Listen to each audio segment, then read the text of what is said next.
Tumpik-tumpik pa. Hay, eto partner, tawid Oo. tayo.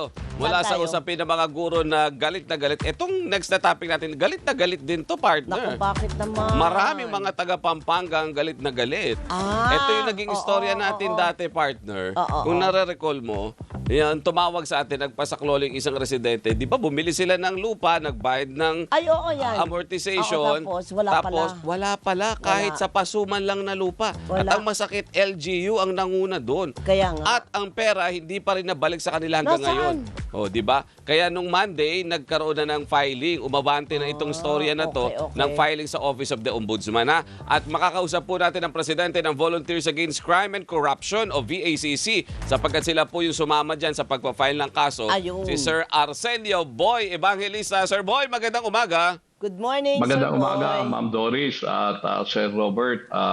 Joyful 40th anniversary ng DCMN. Ay, salamat po. Salamat, Thank you. Kamusta Tito Boy. po kayo, Sir Boy? Ang tagal na natin hindi Oo nga. nagkausap. Oo, okay naman po ang VACC. Sa katunayan po, ngayong August 28, 3 dekada na po ang Volunteers Wow. Against Crime and Corruption kung saan Wow. gaganapin po ang anniversary po namin dyan sa multipurpose hall no, ng PNP. Of course, dyan yung again, yung media partners namin, we give recognition at yung mga different department heads, yung katuwang po natin, like yung mga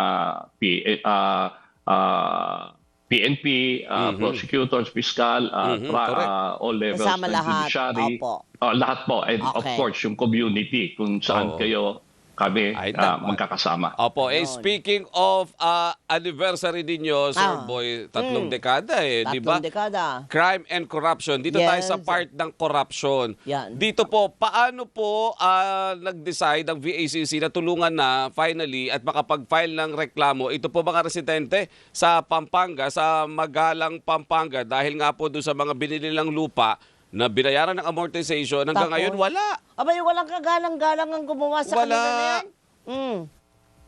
Ang Volunteers Against Crime and Corruption pumasok po dito no, sa itong issue dahil may nag-refer po sa amin na nakakalungkot talaga kung saan mga ordinaryong tao yung nasa laylayan ng ating society na nag-antay, umasa, nangarap na magkaroon ng low-cost housing. No? Ito ang classification po nito is sa low-cost housing. Mga ordinaryong nagdeposito, nagtitinda sa palengke, nagtitinda ng tinapa, umasa sila doon sa pangako at initiative ng local government unit ng isang dating mayor sa Magalang na talagang paniniwalaan mo kasi nanggagaling mismo doon sa local government unit, sila mayor. So, after almost 5 years, nakakalungkot, pre-pandemic, nanghihingi po sila ng sagot at accountability. Kaya nga, this is ang VACC po, pumasok yan to assist them and not demand, but to us, the Office of the Ombudsman, led by Mr. Remulla. Ombudsman Boying Remulla, na mag-focus to, bigyan ng pansin po ito, na alam naman natin kasi yung mga national issues from flood control, conversation, corruption, doon nakatutok. But then and again, nationwide, baka marami po rin ganitong nangyayari na issue para sa mahihirap na nangarap lang. Nangarap lang na magkaroon ng simpleng bahay, low-cost housing. Tama. Sir Boy, itong pong tinulungan nyo na ito na mga Magalang, Pampanga, gaano po karami yung complainant nito at sino po yung inireklamo in particular, Sir Boy? Okay. Ang complainants po dito is 1,700 plus, no? Complainants na nag-initiate ng mga down payment. Ang nirereklamo po dito yung dating Mayor Pecson at yung incumbent Vice Mayor, nakata niya yun, Vice Mayor Pecson. So almost 2,000. Ang una, nag-groundbreaking lang years back. Tapos nag-intay sila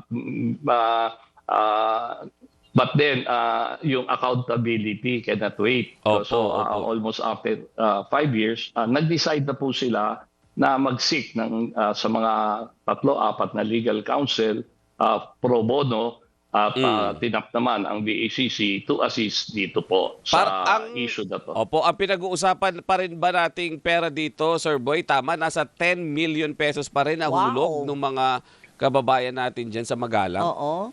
Oo, tama po yun. Mga nasa amount na 10 million na na iabot, na ibigay down payment ng 1,700 plus na umasa na magkaroon po sila ng simpleng low-cost na bahay. Tama. Opo. Handa naman po ang mga complainant sa matagalan at malawakang court case kagaya nito. Mhm. Opo, dahil may abogado naman sila, pro bono, volunteer lawyers, kami naman may mga libre na volunteer lawyer, tutulong din po yung mga yon. And even yung mga, kasi iba dito, indigent, baka maka-request po tayo sa PAO, no? Public Office, Public Attorney's Office, no? So, gagamitin natin lahat ang koneksyon natin sa different department heads, DOJ, even sa yung NBI can enter also dito for a full-blown investigation. Attached agency po yan ng DOJ. Kaya nga ang media, malaki ang role ng media po dito sa pagtutok kasi ang lalaki nga ng mga issues lately, baha, impeachment. So baka matabunan ulit, no? So accountability cannot wait, especially for the less fortunate Tutok lang kababayan po. po natin. Tutok lang ang kailangan dyan. Siyempre, di ba, bantayan partner? din natin kung ano magiging move ng ombudsman dyan. Correct. Definitely, hindi naman, although nakafocus nga doon, meron pa rin naman tama sa server. May mga ibang mga issue na concern din naman ng mga residente na pwede pa rin aksyonan. Correct. Sir Boy, for the meantime, maraming salamat po. Thank you Siyempre, po. happy anniversary din po sa inyo, ha? Salamat. Maraming salamat po. Ingat po kayo. Good Oy, morning. partner, last na lang ako bago tayo magbabay. Happy birthday sa iyo, Barnaby Law. Ay! Uy, happy birthday. Al Jazeera, Manila. Oo, correct. Napakagaling na reporter. Barnaby, happy birthday. Paano naman ang papansit? Ay, hindi.